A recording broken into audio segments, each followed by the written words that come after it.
Bonjour. Bonjour Odile. Bonjour Céline. Bonjour Monsieur Le Rennes. Bonjour Monsieur Le Rennes. Alors aujourd'hui, petite vidéo spéciale Noël. Oui, complètement. Voilà. Alors aujourd'hui, quel livre, Odile, t'es-tu offert pour Noël? Alors, je me suis offerte pour Noël 2 livres et on m'en a offert un autre.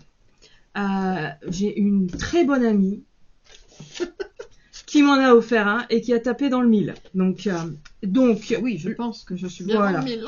Je vais commencer par un bouquin historique, voilà, qui a été écrit par Isabelle Clausel, entre autres. Il y a Patrick Watelin et Martial Herbert.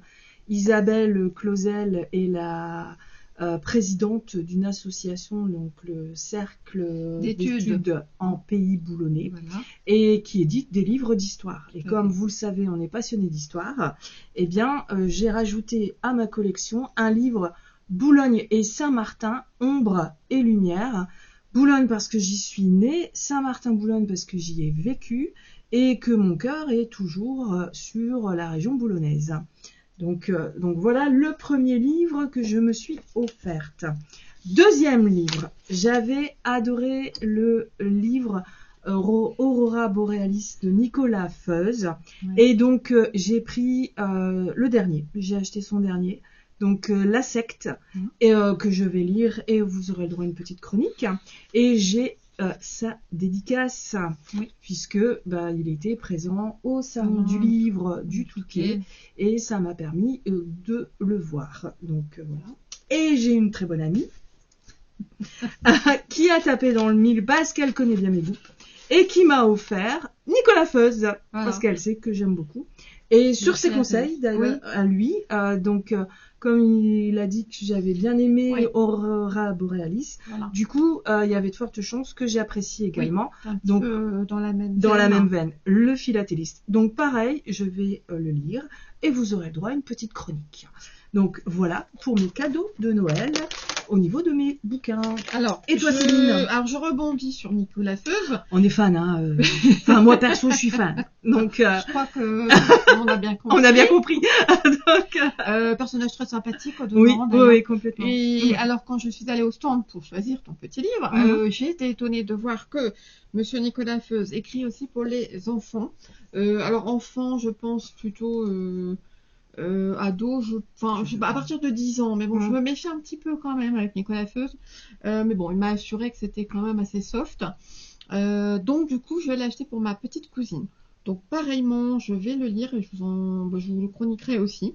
Voilà, mais je pense que ça va être sympa quand même. Ouais. Alors c'est marrant parce que j'ai discuté de Nicolas Feuze avec Rosalie Lovy, qui le connaît très bien apparemment, et elle a dit que effectivement, pourtant elle-même écrit des policiers, et elle a dit oui, effectivement, Nicolas Feuze de temps en temps il exagère un petit peu. Je lui ai dit d'ailleurs que c'était un petit peu dur des fois.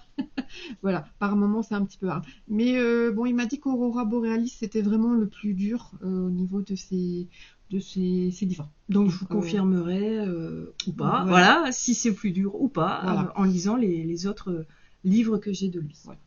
Et tu as un deuxième? D'ailleurs, on mettra peut-être en ligne des petites interviews. Alors c'est des interviews, c'est pas nous qui l'avons faites. Et durant le salon du livre, il a été interviewé.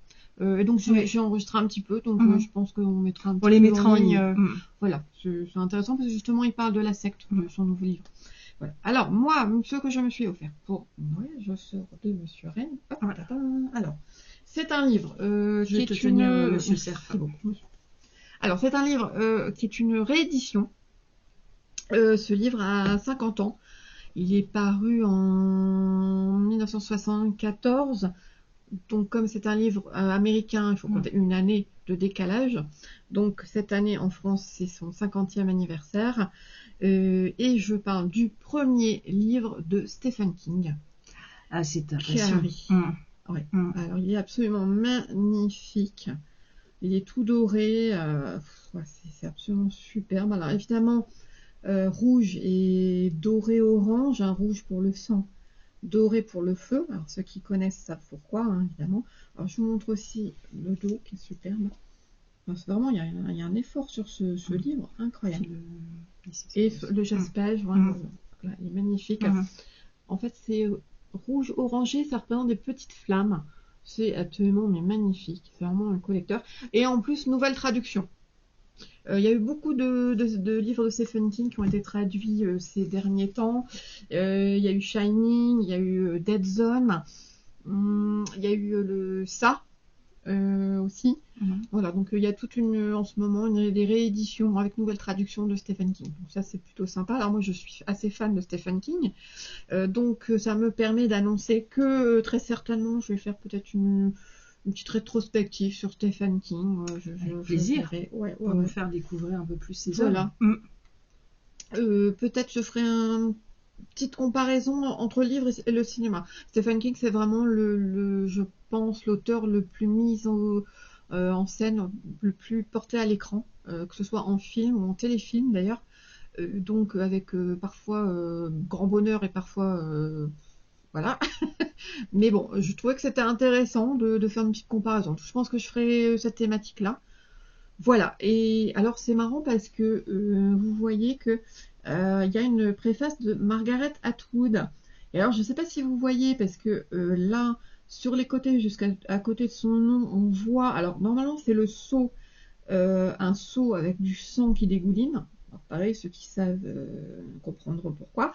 Mais moi, je trouve que mis à côté de Margaret Atwood, je ne peux pas m'empêcher de penser aux fameuses coiffes de la Servante écarlate. Voilà, je trouve ça rigolo. Ils ont fait un truc assez sympa. Il y a du symbolisme. Ouais, franchement. Alors, Margaret Atwood et Stephen King, littérairement parlant, c'est très éloigné. Par contre, je pense qu'ils sont assez proches de leur vision sur les faits sociétaux, et surtout actuellement aux États-Unis. Voilà, donc ça peut paraître étonnant, mais finalement, je trouve que autant leur style littéraire est différent, autant je pense que leurs idées sont assez proches. Donc voilà, donc finalement, j'ai pas été très étonnée. Voilà, c'est vraiment magnifique. Il est pas très grand en plus, c'est assez sympa. Donc voilà, je me suis fait vraiment très plaisir. Et puis c'est pareil, je vous le chroniquerai aussi prochainement. Donc de belles chroniques en perspective. Oh, je pense. Voilà. D'ailleurs, on est en train de préparer l'année prochaine, donc puisqu'on en début d'année on fêtera un an de chaîne. Tout à fait, un an de groupe, voilà, ça passe vite. On va vous souhaiter de belles fêtes, de très belles fêtes de fin d'année, une belle nouvelle année qui se, voilà. Et puis voilà. De très très joyeuses fêtes et puis à bientôt. À bientôt.